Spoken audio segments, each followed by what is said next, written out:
नमस्कार विद्यार्थी पालक मित्र, मी डॉक्टर सुनील राव, संचालक हायटेक एज्युकेशन बीड.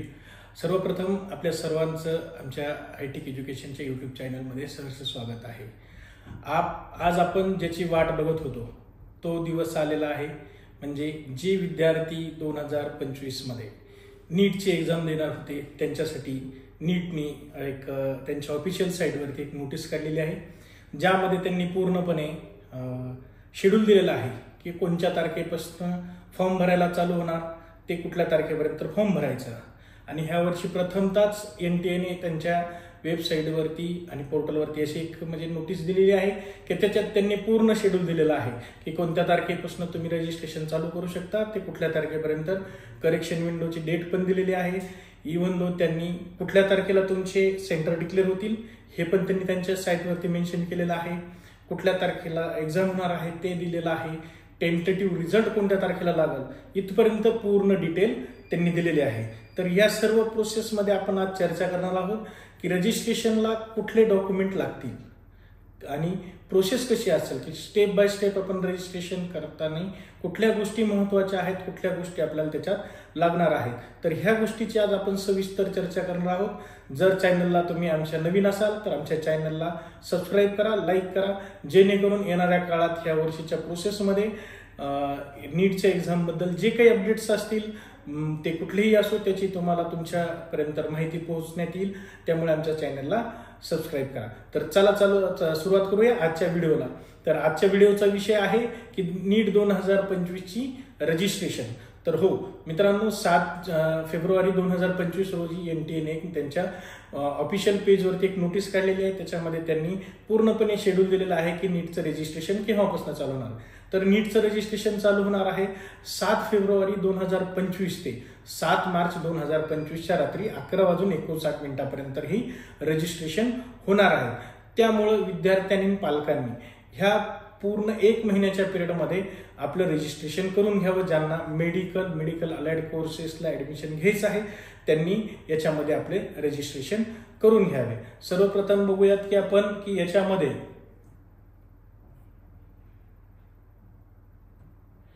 कुठले डॉक्युमेंट जे आहेत की जे कंपल्सरी लागणार आहेत. तर त्याच्यामध्ये विद्यार्थ्यांना कंपल्सरी डॉक्युमेंट लागणारे जे आहेत तर विद्यार्थ्याचा मोबाईल नंबर, मेल ID हा विद्यार्थ्याचा लागेल किंवा पालकाचा लागेल. जो मेल ID तुम्ही यूज करणार असाल तो मेल ID तुमची जी 2025ची जी काही कॅप प्रोसेस आहे किंवा ऍडमिशन प्रोसेस आहे तोपर्यंत त्यांचा तो मेल ID आणि मोबाईल नंबर ऍक्टिव्ह असायला पाहिजे. तो विद्यार्थ्याचा असो किंवा पालकाचा असो, त्याच्यात कुठल्याही प्रकारचं हे नाही, दुमत नाही की कुणाचंही असावं किंवा असं कंपल्सरी नाहीये. दुसरं जे आहे ते विद्यार्थ्याचं आधार कार्ड. जसं की आपण याच्या अगोदरच्या व्हिडिओमध्ये सांगितलं की विद्यार्थ्याचं आधार कार्ड असणं खूप गरजेचं आहे.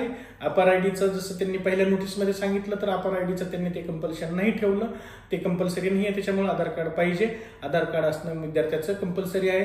आणि त्या आधार नंबरला विद्यार्थ्याचा मोबाईल नंबर हा लिंक्ड असायला पाहिजे, जेणेकरून त्या मोबाईलवरती रजिस्ट्रेशनच्या वेळेस त्यांचा मेसेज येतो NTAचा, तिथून पुढे ती प्रोसेस चालू होते. त्याच्यामुळं आधार कार्ड असणं खूप कंपल्सरी आहे. त्याच्यानंतर विद्यार्थ्याचे 2 फोटो लागतात. एक फोटो म्हणजे 4x6चा पोस्ट कार्ड साईज फोटो आणि दुसरा म्हणजे पासपोर्ट साईज फोटो. आता ह्या फोटोमध्ये कुठली काळजी घ्यायची तर फोटो काढताना विद्यार्थ्यांनी फोटो हा व्हाईट बॅकग्राऊंड असलेल्याच ठिकाणी काढायचा. म्हणजे विद्यार्थ्याचं बॅकग्राऊंड जे आहे बॅक साईडचं फोटोचं हे व्हाईट बॅकग्राऊंड असावं. विद्यार्थ्यांचे 80% फेस हा व्हिजिबल पाहिजे. दोन्ही कान हे क्लिअर दिसले पाहिजे, जेणेकरून विद्यार्थ्याचा चेहरा प्रॉपरली दिसला जाईल.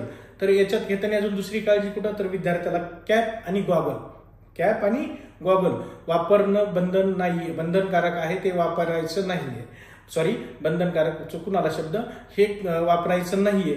तर विद्यार्थ्याला जर एखादा नंबरचा चष्मा असेल तो विद्यार्थी कंटिन्यू जर नंबरचा चष्मा घालत असेल तर तो वापरू शकतो, पण कॅप आणि गॉगल घालायचं नाहीये. त्याला पूर्णतः बंधन आहे, तुम्ही घालायचं नाहीये म्हणून.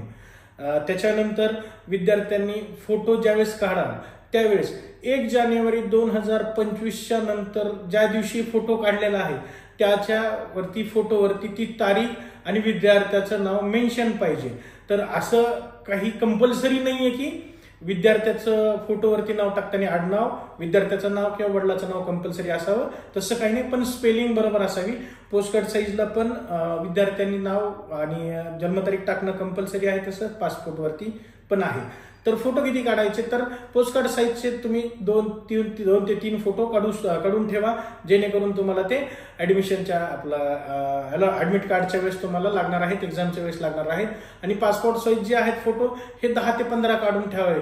का, तर एक युनिफॉर्मिटी राहावी, म्हणजे इथनं तुम्ही फॉर्म भरण्यापासून ते ऍडमिशन पर्यंत तुमचा एकच फोटो राहील, एक युनिफॉर्मिटी राहावं म्हणून ते तुम्ही इतके फोटो काढून ठेवायचे.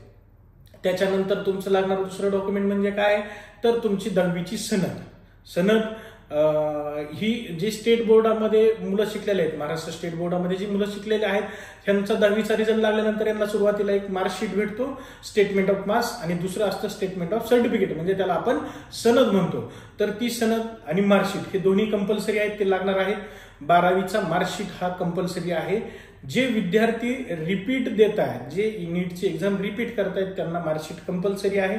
जे मुलं रिपीट नाही किंवा जे फ्रेश आहेत 2025 मध्ये, ते 12वी स्टेट बोर्डची एक्झाम देणार आहेत, त्या मुलांसाठी 12वीचं सर्टिफिकेट कंपल्सरी नाहीये, मार्कशीट कंपल्सरी नाहीये. त्यांच्यासाठी कंपल्सरी काय आहे, तर विद्यार्थ्यांनी त्यांचं स्टेट बोर्डची जी आता त्यांची एक्झाम घातलेली आहे त्याचं ऍडमिट कार्ड किंवा हॉल तिकीट म्हणतो आपण त्याला, हे असणं कंपल्सरी आहे. तर ह्या गोष्टी ज्या आहेत विद्यार्थ्यांनी लक्षात ठेवायच्या आणि पालकांनी की ह्या गोष्टी लागणार आहेत. तर त्याच्यानंतर दुसरं लागणारं डॉक्युमेंट कुठलं, तर दुसरं डॉक्युमेंट तुम्हाला तुमचं कास्ट सर्टिफिकेट असणं खूप गरजेचं आहे, जे तुम्हाला ऍडमिशनच्या वेळेस लागणार आहे. या थोड्या वेळात आपण पुढे जी स्टेप बाय स्टेप जाणार आहोत, त्यामध्ये मी तुम्हाला सांगेल की कुठं कुठं कसे कसे डॉक्युमेंट तुम्हाला लागणार आहेत. त्यावेळेस तुम्ही त्या गोष्टी लक्षात ठेवाव्यात. त्याच्यानंतर जे आहे तर विद्यार्थ्यांनी काय करायचं, तर कास्ट सर्टिफिकेट काढताना आपण स्टेटमध्ये कुठल्या कॅटेगरीला आहोत हे अगोदर पाहायचं, आणि सेंट्रलला कुठल्या कॅटेगरीमध्ये आहोत हे पाहायचं. तर सेंट्रलच्या कॅटेगरीमध्ये 5 कॅटेगरीमध्ये ऍडमिशन होतात. जसं मी तुम्हाला सांगितलं की ऍडमिशन जे आहेत हे आपल्या व्हिडिओमध्ये आपण सांगितलं होतं की स्टेटमध्ये आपण ऑल इंडियामध्ये ज्यावेळेस आपण काउन्सिलिंगला जातो त्यावेळेस 5 कॅटेगरीमध्येच आपण फॉर्म भरू शकतो, की जसं जनरल आहे, SC, ST आणि OBC, पण लास्ट इयर पासून EWC कॅटेगरी आहे. तर विद्यार्थ्यांनी ज्यावेळेस आपण रजिस्ट्रेशन करू त्यावेळेस विद्यार्थ्यांनी प्रखरतेने पालकांनी आणि विद्यार्थ्यांनी गोष्ट लक्षात धरणं गरजेचं आहे की आपण स्टेटमध्ये कुठल्या कॅटेगरीमध्ये आहोत. तर हे विद्यार्थ्यांनी पालकांनी प्रखरतेने लक्षात धरणं गरजेचं आहे. त्या अनुषंगाने तुम्ही तो फॉर्म भरायचा. ज्यावेळेस तुम्ही फॉर्म भरताय त्यावेळेस तुम्ही एक गोष्ट लक्षात धरायची आहे की आपण सेंट्रलमध्ये कुठल्या कॅटेगरीमध्ये येतो, त्या अनुषंगाने फॉर्म भरायचा आहे. ती कॅटेगरी सिलेक्ट करायची. तर कॅटेगरी सिलेक्ट करताना तुम्हाला काळजी काय लागणार आहे, तर तुम्हाला ते कास्ट सर्टिफिकेट लागणार आहे. जर तुम्ही कास्ट सर्टिफिकेट काढले नसेल किंवा अप्लाय केलेलं असेल तर त्याची रिसिप्ट लागते, तो नंबर लागतो, त्याच्यावरती आपण रजिस्ट्रेशन करू शकतो. जर तुम्हाला ऑल इंडियामध्ये पार्टिसिपेट करायचं नसेल आणि तुम्हाला फॉर्म कंप्लीट करायचा असेल तर विद्यार्थ्यांनी त्यांच्या स्टेटच्या कास्ट सर्टिफिकेटचा नंबरही त्याच्यात अपलोड करू शकता. त्याच्यात कुठलाही हे नाहीये, फॉर्मचं रिजेक्ट होण्याचं काही भीती नाहीये. पण जर तुम्हाला ऑल इंडिया काउन्सिलिंगमध्ये राहायचं असेल, पुढे त्याच्यात तुम्हाला पार्टिसिपेट करायचं असेल तर तुम्ही त्याची रिसिप्ट काढून किंवा तुमच्याकडे कास्ट सर्टिफिकेट असेल तर काढावं. पण हे जे सर्टिफिकेट आहे हे सर्टिफिकेट व्हॅलिड राहतं फायनान्शियल इयर, म्हणजे 1 एप्रिल ते 31 मार्च पर्यंत. तुम्ही आता फॉर्म भरला, तुम्हाला पार्टिसिपेट करायचं असेल तर तुम्हाला 1 एप्रिलच्या नंतर सर्टिफिकेट काढलेलं कधीही चांगलं. त्याच्यामुळे तुमच्याकडे जर प्रिव्हियस एखादं सर्टिफिकेट असेल कास्ट सर्टिफिकेट तर त्याचा तुम्ही नंबर तुम्ही त्याच्यावरती अपलोड करू शकता. त्याच्यामुळे ह्या गोष्टी तुम्ही लक्षात ठेवणं आहे की ह्या गोष्टी तुम्हाला लागणार आहे. त्याच्यानंतर जो लागणार आहे विद्यार्थ्यांचं तर थंब इम्प्रेशन अँड फिंगर्स म्हणजे तुमची ही जी 8 बोटं आहेत, 8 आणि हे अंगठ्याचे 2 असे 10 बोटाचं तुमचं ठसे असलेलं तुमचं हे पाहिजे आहे. पेजवरती तुम्ही 10 बोटांचे ठसे घ्यायचे आणि ते अपलोड करायचे आहेत, जे की ते त्याला जोडणं कंपल्सरी आहे. दुसरं म्हणजे तुमची विद्यार्थ्यांची साईन लागणार आहे. तर साईन जे आहे तर साईनचा फॉर्मॅट जो आहे तुमच्या रनिंगची जी साईन सिग्नेचर आहे, जसं फॉर एक्झाम्पल माझं नाव सुनील आहे तर मी कॅपिटलमध्ये SUNIL असं सेपरेट वर्ड न करता एक रनिंग लिपीमध्ये सुनील किंवा राऊत अशी साईन करून तुम्ही ती अपलोड करणं गरजेचं आहे. आणि जी साईनचा आणि फोटोचा जी फॉर्मॅट आहे ते पर्टिक्युलर KBs मध्येच अपलोड करावा लागतो. तो विद्यार्थ्यांनी अगर कुठल्या विद्यार्थी मोबाईलवर भरत असेल तर त्याची काळजी करून त्यांनी विद्यार्थ्यांनी तो भरून घ्यावा, ही विद्यार्थ्यांनी काळजी घेणं गरजेचं आहे. आता ही झालेली डॉक्युमेंटची आपण सांगितलेली की एवढे डॉक्युमेंट तुम्हाला कंपल्सरी लागणार आहेत रजिस्ट्रेशनला, जसं की विद्यार्थ्यांचे फोटोमध्ये पोस्टकार्ड फोटो, पासपोर्ट फोटो, विद्यार्थ्याची सिग्नेचर, आधार कार्ड, कास्ट सर्टिफिकेट, 10वीची मार्कशीट, 10वीची सनद आणि 12वीची मार्कशीट, ह्या गोष्टी आणि 12वीचं हॉल तिकीट, ह्या गोष्टी कंपल्सरी तुम्हाला लागणार आहे ज्या रजिस्ट्रेशनसाठी. तर आता आपण पाहूया की स्टेप बाय स्टेप काय प्रोसेस असते. तर स्टेप बाय स्टेप प्रोसेस ज्यावेळेस तुम्ही NTA ची ऑफिशियल साईट जी आहे की तिथं तुम्ही जाऊन रजिस्ट्रेशन करायचं आहे, तर त्याच्यात सर्वप्रथम तुम्हाला काय करायचं आहे, तर तुम्हाला तिथं जाऊन रजिस्ट्रेशन करायचं आहे. रजिस्ट्रेशन करण्यासाठी त्यांनी पोर्टलवरती दिलेलं आहे रजिस्ट्रेशन ऑनलाईन ऍप्लिकेशन फॉर्म. तर ऑनलाईन ऍप्लिकेशन फॉर्म आणि ते करताना सर्वात पहिलं ज्यावेळेस तुम्ही सांगताल की न्यू रजिस्ट्रेशनसाठी करायचं आहे, तर न्यू रजिस्ट्रेशन करताना तुम्हाला सुरुवातीला तुमची जी माहिती भरायची आहे, तर ती माहिती कशी भरायची आहे, तर तुम्हाला पूर्णपणे तुमची जी 10वीची सनद आहे त्याच्यावरती जी काही वर्डिंग आहे, त्या वर्डिंगमध्ये तुमची जी काही स्पेलिंग वगैरे आहे त्याप्रमाणे तुम्ही ती माहिती भरायची आहे. त्याचबरोबर तुमचं जे काही आधार कार्ड आहे, आधार नंबर देणं कंपल्सरी आहे. त्याच्यानंतर तुमचं जेंडर सिलेक्ट करायचं, तुमचा मेल ID, मोबाईल नंबर मी जसं सांगितलं तसं, तुमचा ऍड्रेस सिलेक्ट करायचा, तुमची कॅटेगरी सिलेक्ट करून तुम्ही एक आई वडिलांचं नाव टाकणे. त्याच्यानंतर तुम्ही ते फॉर्म फिलअप केल्याच्या नंतर ज्यावेळेस नेक्स्ट पेजवर जाल, तर नेक्स्ट पेजवर गेल्याच्या नंतर तुम्हाला ती सूचना येते की तुम्ही जी माहिती भरली ही पूर्णपणे चेक करा. तर त्याच्यात नाव काय चेक करायचे, तर आपलं स्वतःचं नाव, वडिलाचं नाव, आईचं नाव, जन्मतारीख, जेंडर, त्याच्यानंतर mail ID, mobile number, address, इतक्या गोष्टी चेक करायच्या आहेत. त्या बरोबर असतील तर त्या खालच्या दिलेल्या सूचना करून सबमिट करायचं. ते सबमिट केल्याच्या नंतर तुम्ही जो मोबाईल नंबर दिलेला आहे त्या मोबाईल नंबरवरती एक OTP येतो. तो OTP तुम्ही टाकल्याच्या नंतर पुढच्या प्रोसेसला गेलात तर तुमचा एक ID तयार होतो. तो ID तुमचा 2025च्या नीट UGचा तो शेवटपर्यंतचा तो तुमचा नीटचा ID असेल. पण विद्यार्थ्यांनी हे सबमिट करायच्या आधी पूर्णपणे माहिती चेक करून घ्यायची. ते चेक करून घेतल्याच्या नंतर ज्यावेळेस तुम्ही पुढच्या पेजला जाताल तर त्या पेजला तुम्हाला तुमचे डिटेल्स भरायचे. डिटेल्स कुठले भरायचे, तर तुमचे कॉन्टॅक्ट डिटेल्स भरायचे. तर ज्यावेळेस कॉन्टॅक्ट डिटेल्स आपण अगोदर भरलेले असतात, ते भरल्याच्या नंतर तुम्ही ज्यावेळेस नेक्स्ट पेजला जाताल त्यावेळेस तुमची रजिस्टर पर्सनल डिटेल्स जे असतात, तर त्याच्यामध्ये तुमचं नॅशनॅलिटी वगैरे विचारतं, किंवा तुम्ही PWDचा असाल किंवा कुठल्या कॅटेगरीचे असाल तर हे पूर्णपणे विचारतं. पण बरेचशा विद्यार्थ्यांचं, पालकांचं असं सांगण्यात आलं कालपासून, ऍक्च्युली काल नोटीस आलेली, कालपासून सांगण्यात आलं की कास्ट सर्टिफिकेट जोडणं कंपल्सरी नाही आहे किंवा काही नाही. कास्ट सर्टिफिकेट जोडणं हे कंपल्सरी आहे, हे विद्यार्थ्यांनी पालकांनी लक्षात घ्यावं. तुम्हाला आपण ज्या सेकंड पेजवर आलेलो आहोत तिथं तुम्हाला कॅटेगरी मेन्शन करायची आहे, तर तिथं तुम्हाला ती करणं गरजेचं आहे. तुम्हाला ती कॅटेगरी टाकल्यानंतर ती पुष्टी करायची म्हणजे कन्फर्म करायची की तुमची कॅटेगरी 30 आहे का. ही माहिती भरल्याच्या नंतर तुम्हाला ते कॅटेगरी सर्टिफिकेट कुणी इश्यू केलेलं आहे, तहसील कार्यालयातनं केलेलं असेल तर ते तिथं मेन्शन करायचे. त्या कास्ट सर्टिफिकेट तुमचा नंबर दिलेला असतो, ते कास्ट सर्टिफिकेट कधी इश्यू झालेलं आहे, किंवा तुम्ही ती कास्ट सर्टिफिकेटची रिसिप्ट आहे तर ती कुठल्या ऑफिसच्या अंतर्गत तुम्ही ती अप्लाय केली, कुणी तुम्हाला इश्यू केलेली आहे, कुठल्या तारखेला केलेली आहे, तर हे पूर्णपणे तुम्ही बघून घ्यायचंय. त्याच्यानंतरच्या पुढच्या पेजवरती गेल्याच्या नंतर त्याच पेजवरती तुम्हाला विचारलं जातं की तुम्ही डायबिटीज आहात का, तुम्ही त्याच्यानंतर तुमचा रेसिडेन्स कुठला आहे, फॅमिली इन्कम किती आहे. तर फॅमिली इन्कम करताना विद्यार्थ्यांनी, पालकांनी ही गोष्ट लक्षात धरायची की आपलं जे इन्कम आहे त्याच अनुषंगाने तुम्ही विद्यार्थ्याचा फॉर्म भरावं. कारण की काय, नंतर ज्यावेळेस विद्यार्थी कॉलेजला जातो, स्कॉलरशिपला अप्लाय करतो, त्यावेळेस विद्यार्थ्याला इश्यू क्रिएट होतात की आपण इकडं तर वेगळी टाकलेली तिकडे वेगळी, तर त्याच्यामुळं पालकाचं जे काही इन्कम आहे त्याच अनुषंगाने तेवढं इन्कम टाकायचं. त्याच्यानंतर तुम्ही त्याच्यात दुसरा पॉईंट येतो की तुम्ही मायनॉरिटीमध्ये येतात का, तर विद्यार्थी मायनॉरिटीमध्ये असेल तर मायनॉरिटीचं यस करावं, नो असेल तर नो.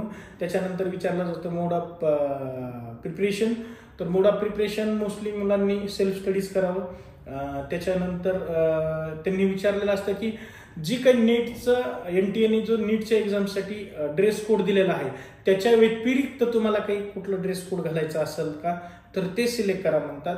जर येस केला तर तुम्हाला ते त्याच्या व्यतिरिक्त तुम्ही हे करू शकतात, पण मोस्टली नो करायचं, कारण की NTA नंतर ड्रेस कोडचे गाईडलाईन देतात, त्याच्यात तुम्ही त्या ड्रेस कोड घालून जा. तर मोस्टली मुलं नोच करतात, जो NTA दिला तो ड्रेस घालून जरा कंपल्सरी आहे. त्याच्यानंतर ज्यावेळेस आपण पुढच्या पेजवर जातो तर तिथे येतं रजिस्टर आयडेंटिटी डिटेल्स. तर याच्यात काय विचारलं जातं की तुमच्याकडं आधार ID व्हेरीफाईड आहे का, आधार ID आहे का, आधार आहे का, ह्या गोष्टी विचारल्या जातात. तर आपण हो म्हणूनच सांगणार आहोत. तर आपलं त्याच्यात आधारचं डिटेल वगैरे आपण सगळं त्याच्यात टाकतो.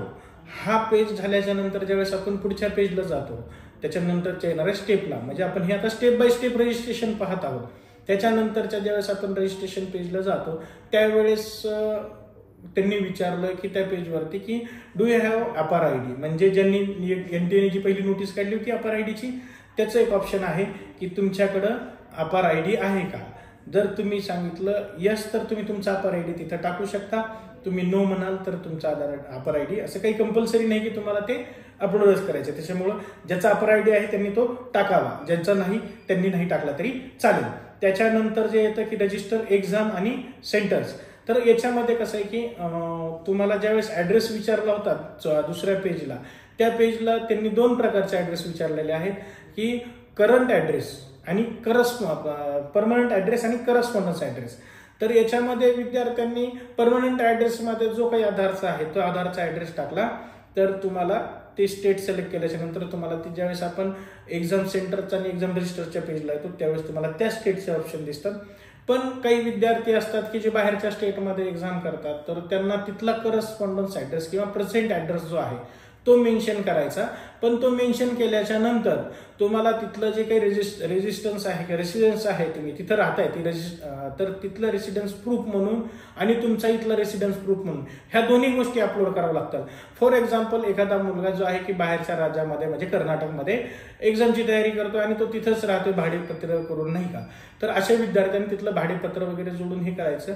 त्यावेळेस त्यांना ज्यावेळेस आपण एक्झाम रजिस्ट्रेशन आणि सिटीसाठी ज्यावेळेस आपण सेंटरसाठी हे करू, अप्लाय करू, त्यावेळेस त्या विद्यार्थ्यांना महाराष्ट्र आणि अदर स्टेटचं ऑप्शन येतं. त्याच्यामध्ये विद्यार्थ्यांना 3 सेंटर करायचे असते. जसं की आपण आता पाहतोय की आपण एका मुलाचं परमनंट आणि करंट ऍड्रेस जो आहे हा महाराष्ट्रात टाकला होता, तर त्याला जे आहे की 3 सेंटर महाराष्ट्रातले चूज करायचे ऑप्शन आहे. म्हणजे तुम्हाला 3 सेंटर तुम्हाला चूज करावं लागतील. 3 पैकी तुम्हाला जे काही लागेल ते लागेल. क्वेश्चन पेपर मीडियम जो आहे तो इंग्लिश सिलेक्ट करायचा. विद्यार्थ्यांनी मोस्टली इंग्लिशमध्ये स्टडी करतात. जे कोणी अदर लँग्वेज असतील त्यांनी त्या पद्धतीने ते सिलेक्ट करायचं आहे. त्याच्यानंतर त्याच पेजवरती फॅमिलीची माहिती पण विचारली आहे की वडिलांचं शिक्षण किती, आईचं शिक्षण किती, आई काय करतात, वडील काय करतात, म्हणजे पॅरेंट्स काय करतात, ही डिटेल माहिती भरायची. ही माहिती भरताना पण पूर्णपणे चोखस बुद्धीने आणि समोर बसूनच विद्यार्थ्यांनी काळजीपूर्वक भरायची. तर त्याच्यानंतर ज्यावेळेस आपण ही स्टेज कंप्लीट करू आणि पुढच्या स्टेजला येतो तर तिथे येतं रजिस्टर क्वालिफिकेशन डिटेल्स, म्हणजे विद्यार्थ्याचं जे काही शिक्षण झालेलं आहे 10वी 12वी यांचं त्यांनी डिटेल टाकायचं आहे त्याच्यामध्ये. तर त्याच्यात 10वीच्या याच्यात तुम्ही कोणत्या वर्षी 10वी पास झाली, कुठल्या जिल्ह्यामध्ये पास झाला, शाळेचं नाव काय, तिथला पिनकोड काय, तुम्हाला पर्सेंटेज किती भेटले, हे सगळं त्याच्यात मेन्शन करायचे. तसंच तुमचं 12वीचंही मेन्शन करायचंय. जे विद्यार्थी 12वी परस्यू करतायत तर त्यांनी ते मेन्शन करायची गरज नाही.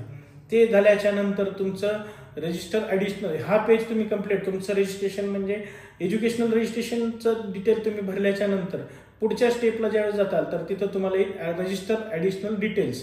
तर त्याच्यामध्ये काय विचारलं जातं की तुम्ही याच्या आधी नीट दिली का. हो, ज्यांनी रिपीट दिली ते होच बोलणार. किती वेळेस दिली ते मेन्शन करायचं. तिथं असं काही नाही की ह्या वर्षी, पण किती वेळेस दिली हे मेन्शन करायचं. की ज्यांनी एक फर्स्ट रिपीट आहे त्यांनी एकदाच सांगायचं, ज्यांनी सेकंड रिपीट आहे त्यांनी 2 सांगायचं, असं मेन्शन करायचं. त्याच्या खालीचा प्रश्न आहे की बाबा तुम्ही ट्विन्स आहात का, म्हणजे जुळे आहात का. जर जुळे असाल तर समोरच्या विद्यार्थ्याची जी आहे म्हणजे तुमचा जो काही जुळा भाऊ असेल, जुळी बहीण असेल, त्याची जन्मतारीख वगैरे ते मेन्शन करून नाव ते मेन्शन करणं गरजेचं आहे. त्याच्या 10वीच्या मार्क्सचा रोल नंबर ते मेन्शन करणं त्याच्यात एक ऑप्शन आहे आणि ते तुम्हाला कंपल्सरी आहे जर तुम्ही जुळे असाल, ट्विन असाल तर. जर नसाल तर नो ऑप्शन सिलेक्ट करायचं. त्याच्यानंतर तुम्हाला प्रश्न विचारला जातो की तुमचं बर्थ प्लेस कुठं आहे. तर बर्थ प्लेस म्हणजे जे आहे की तुम्ही कुठले आहात, तर भारतातले आहोत. तर बर्थ प्लेस म्हणून आपण ठिकाण म्हणून भारत करायचं. त्याच्यानंतर तुम्ही कुठल्या स्टेटमध्ये जन्माला होता तर स्टेट, आणि तुम्ही कुठल्या गावात किंवा कुठल्या जिल्ह्यात जन्माला होता ते मेन्शन करणं कम्प्लीट आहे. ही ऍडिशनल डिटेल्समध्ये एवढ्या माहिती भरायच्या आहेत की तुम्ही ट्विन्स आहात का, नीड दिलेली आहे का, जन्मस्थळ कुठं आहे हे मेन्शन करायचं. हे मेन्शन केल्याच्या नंतर ज्यावेळेस आपण पुढच्या पेजवर जाऊ, म्हणजे याच्यानंतर जे आहे तर एक दोन तीन स्टेप राहतात. त्याच्यात टोटल रजिस्ट्रेशन पासून डॉक्युमेंट अपलोड पर्यंत टोटल 10 फेजेस आहेत, 10 पेजेस आहेत, 10 स्टेज आहेत. ते स्टेप बाय स्टेप आपण पुढे येत राहू.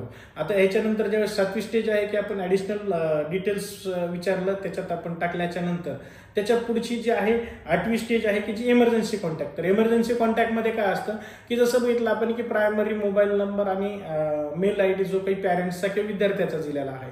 इमर्जन्सीमध्ये सेकंडरी पॅरेंट्सने त्यांचा दिला तरी चालतो. तर त्याच्यामध्ये काय विचारलं जातं की पॅरेंट्सचा इमर्जन्सी कॉन्टॅक्टमध्ये पॅरेंट्सचा मेल आयडी आणि मोबाईल नंबर, त्याला आपण सेकंडरी म्हणू, पॅरेंट्स म्हणूच नाही, एक सेकंडरी मेल आयडी आणि मोबाईल नंबर ह्या 2 गोष्टी तिथं मेन्शन करायच्या.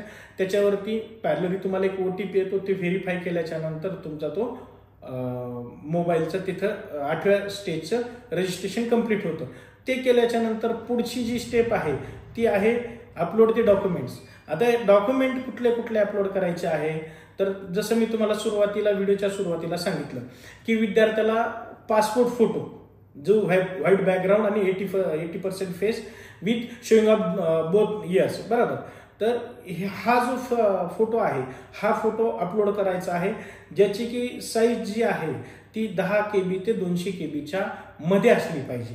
तो फोटो तुम्ही अपलोड करायचा आहे. आणि फोटोच्या फाईलला ज्यावेळेस नाव देतात तर ते एक त्यांनी पर्टिक्युलर फॉर्मॅटमध्येच नाव सांगितलं आहे, त्याच फॉर्मॅटमध्ये JPG मध्ये तुम्ही तो अपलोड करायचा आहे. फॉर एक्झाम्पल माझं नाव सुनील आहे, तर माझ्या फोटोच्या नावाखाली म्हणजे फाईल सेव्ह करताना हालाकी तो जे आपण नीटसाठी फोटो काढणार आहे तो नाही, त्याच्यावरती तुमचं पूर्ण नाव आणि ज्या दिवशी फोटो काढाल त्या दिवशीचं नाव. आता ज्यावेळेस याच्यामध्ये तुम्ही अपलोड करताल तर त्या फाईलचं नाव सेव्ह कसं करायचं. फॉर एक्झाम्पल माझं नाव सुनील आहे, तर सुनीलचे 2 डिजिट घ्यायचे, SU_ फोटो, हा झाला तुमचा पासपोर्ट फोटो. दुसरा फोटो येतो की पासपोर्ट फोटो झाल्याच्या नंतर येते सिग्नेचरला बी काय येतं SU_सिग्नेचर. हे JPG मध्ये सेव्ह होते, हे JPG मध्ये सेव्ह करून अपलोड करायचे. पोस्ट कार्डला कसं येईल SU_पोस्टकार्ड फोटो. हे असं पूर्णपणे फाईल सेव्ह करून त्याच्यावरती ती अपलोड करायची आहे. त्याच्यानंतर तुम्हाला सांगितल्याप्रमाणे तुमच्या हाताची 10 बोटाची ठसे एका ब्लँक पेजवरती तुम्ही ती एक पूर्णपणे इम्प्रेशन करून घेणे पॅडने आणि ते ब्ल्यू कलरच्या पॅडने, आणि ती अपलोड करणं. हे JPG फॉर्मॅटमध्ये केलं तरी चालतं. त्याच्यात बी तुम्हाला येईल की SU_फिंगरप्रिंट असं तुमची त्या फाईलचं नाव सेव्ह करायचं आणि ती अपलोड करायची. त्याच्यानंतर तुमची सिग्नेचर आहे. सिग्नेचर मोस्टली विद्यार्थ्यांना मी तुम्हाला सांगितलं की तुम्ही सुटसुटीत तुमचं नाव लिहू नका, तर रनिंग लिपीमध्ये तुमचं नाव लिहून ती सिग्नेचर करावी. ते NTA फॉर्मॅटमध्ये त्यांनी म्हणजे त्यांच्या बुलेटिनमध्ये सांगितलेलं आहे. आणि शक्यतो तुम्ही सिग्नेचर जी आहे ब्लॅक पेननीच करावी आणि ती अपलोड करावी. त्याच्यानंतर तुमचं आहे कास्ट सर्टिफिकेट. जी मुलं जनरलला भरलेलं आहे त्या मुलांनी काही जोडायची गरज नाही. If they are applicable for the category reservation, those students are the eligible for the upload the documents of category. तर त्या विद्यार्थ्यांनीच फक्त कास्ट सर्टिफिकेट किंवा रिसिप्ट ह्या दोन्हीपैकी एक जे आहे ते अपलोड करणं गरजेचं आहे. त्याच्यानंतर येतो विद्यार्थ्यांचं 10वीचा मार्कशीट. 10वीचा मार्कशीट जोडणं कंपल्सरी आहे. जी मुलं CBSEची आहेत त्या CBSEच्या मुलांचा 10वीचा मार्कशीट आणि सनद ही एकच असते. त्या विद्यार्थ्यांनी दोन्ही ठिकाणी तेच डॉक्युमेंट जोडावं. त्याच्यानंतर दुसरं जे आहे तुमचं विद्यार्थ्यांचं, जसं मी तुम्हाला सांगितलं काही विद्यार्थ्यांना बाहेरच्या स्टेट क्लासेस करतात, त्या विद्यार्थ्यांना तिथला करस्पॉन्डन्स ॲड्रेस देणं गरजेचं आहे. आणि परमनंट ॲड्रेस जो आहे त्याचे ह्या दोन्हीचे ID प्रूफ हे एकत्र एका PDF मध्ये करून तुम्ही ते जोडणं कंपल्सरी आहे. आणि आता हे जे काही जेवढे डॉक्युमेंट्स आहेत ह्या डॉक्युमेंटचे प्रत्येकाची जी काही आहे पर्टिक्युलर एक साईज दिलेली आहे, त्या साईजनुसारच करायचे. मुलांनी जर मोबाईलवरती फॉर्म भरत असताल तर त्याची काळजी घ्यावी की तितक्या साईजमध्ये अपलोड करावं. पण माझं वैयक्तिक मत असं आहे की तुम्ही कुठल्या तरी सायबर कॅफेला किंवा तुमचे जे कोणी काउन्सिलर आहे त्यांच्याकडे तुम्ही फॉर्म भरून घ्या, जेणेकरून तुमचा प्रॉपर फॉर्म भरला जाईल. आता हे पूर्ण 9 ज्या स्टेप झाल्यात किंवा 9 पायऱ्या ज्या झालेल्या आहेत नीटच्या फॉर्मच्या भरायच्या, तर याच्यामध्ये पूर्णपणे काय आहे की विद्यार्थ्यांनी प्रामुख्याने एक गोष्ट लक्षात घ्यायची आहे. रजिस्ट्रेशन करते वेळेस आपलं नाव, वडिलाचं नाव, आईचं नाव, जन्मतारीख, gender, category, Aadhaar number, mobile number, mail I D, हे सगळ्या गोष्टी प्रामुख्याने चेक करून आपली माहिती फिलअप करत यायची.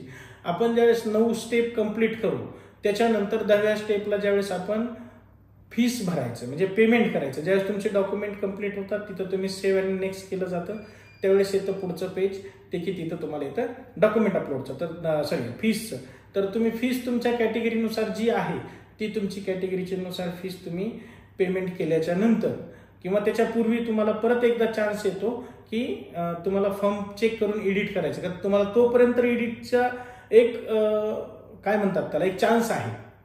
पण त्याच्यानंतर एकदा once you submitted button and approve, तुम्हाला कुठल्याही प्रकारचे त्याच्यात चेंजेस करता येणार नाही. त्याच्यानंतर तुम्ही ज्यावेळेस पेमेंट करून एकदा यस सबमिट केलं तर तुम्हाला कुठल्याही प्रकारचे चेंजेस करता येत नाहीत. असे पूर्ण 10 स्टेपमध्ये तुमचा नीटचा फॉर्म आहे. तर माझी विद्यार्थी आणि पालकांना कळकळीची विनंती आहे की आपला फॉर्म हा जी कुणी यामध्ये पारंगत आहेत की ज्यांना याचं नॉलेज आहे अशाच यांच्याकडनं भरून घ्यावे. मोस्टली तुमचे जर काउन्सिलर असतील कुणी तर त्यांच्याकडनंच तुम्ही फॉर्म भरून घ्या, कारण की हे त्यांना ह्या गोष्टीचं भरपूर नॉलेज असतं, कुठल्याही प्रकारची चूक होणार नाही. आणि विद्यार्थी आणि पालकांनी स्वतः समोर जर बसून घेत असतील फॉर्म तर खूप चांगलं, किंवा ज्या गावात तुम्ही शिकताय आणि तुमचा काउन्सिलर बाहेर गावचा आहे त्या गावात बी तुम्ही सायबर कॅफेवाले असतील त्यांच्यापाशी समोर बसून फॉर्म भरू शकता. पॅरलली तुम्ही तुमच्या काउन्सिलरला चर्चा करू शकता की फॉर्म कसं भरायचं आहे. आणि बरेच दिवस विद्यार्थी पालक वाट पाहत होते, त्याची काल 7 फेब्रुवारीला त्याची नोटीस आली. आता ही प्रोसेस चालू झालेली आहे, म्हणजे दिवसेंदिवस तुमची नीटची एक्झाम जवळ येत आहे. त्यामुळे विद्यार्थ्यांनी पालकांनी शांत डोकं ठेवून फॉर्म भरून आणि विद्यार्थ्यांनी अभ्यासाकडे लक्ष केंद्रित करावं. मी अपेक्षा करतो की आजचा व्हिडिओ आपल्याला नक्कीच आवडला असेल, माहितीपूर्ण तुम्हाला भेटला असेल, माहिती भेटली असेल. तर तुम्ही जर आमच्या चॅनलला नवीन असाल तर माझ्या चॅनलला सबस्क्राईब करा. आमची पेड काउन्सिलिंग जी आहे ती प्रोसेस आम्ही चालू केलेली आहे. आम्ही काउन्सिलिंग 2 प्रकारे करतो, एक ऑनलाईन आणि ऑफलाईन. ऑनलाईन पद्धतीमध्ये आम्ही विद्यार्थी जर बाहेरगावचे असतील तर त्यांचं आम्ही एक व्हॉट्सअप ग्रुप तयार करतो, त्याच्यामध्ये त्यांना ॲड करून त्याच्यातनं काउन्सिलिंग करतो. तर काउन्सिलिंगमध्ये तुमचा नीटचा फॉर्म भरण्यापासून ते ॲडमिशनपर्यंत पूर्ण प्रोसेस तुम्हाला त्याच्यामध्ये आम्ही करून देतो. आणि ऑफलाईनला तुम्ही ऑफिसला येऊन पण आमच्याकडे सगळ्या गोष्टीची चर्चा करून सगळी प्रोसेस करू शकता. पेड काउन्सिलिंगला आम्ही खूप लिमिटेड विद्यार्थी घेतो, जेणेकरून सगळ्या विद्यार्थ्यांना पालकांना प्रॉपर गायडन्स मिळावं, त्यांना त्यांचं स्वप्नातले कॉलेज भेटून द्यावेत, त्यांच्याशी प्रॉपर चर्चा होईल. त्याच्यामुळे आम्ही खूप कमी विद्यार्थी घेतो. तर पेड काउन्सिलिंगचं आमचं ऑलरेडी चालू झालेलं आहे. ज्यांना कोणाला जॉईन करायचं असेल त्यांनी डिस्क्रिप्शन बॉक्समध्ये आमची व्हॉट्सअपची लिंक दिलेली आहे. पेड काउन्सिलिंगसाठी आमचे व्हॉट्सअपचे नंबर दिलेले आहेत, त्या नंबरवर तुम्ही फोन करून आमच्या पेड काउन्सिलिंगला जॉईन करू शकता. अपेक्षा करतो की हा व्हिडिओ तुम्हाला आवडलाच असेल. येणाऱ्या काळात असेच नवनवीन व्हिडिओ आपण टाकत चलू, जे की नीटचे 2025 साठी तुम्हाला फायदेशीर राहतील. तर भेटूया पुढच्या व्हिडिओमध्ये. धन्यवाद.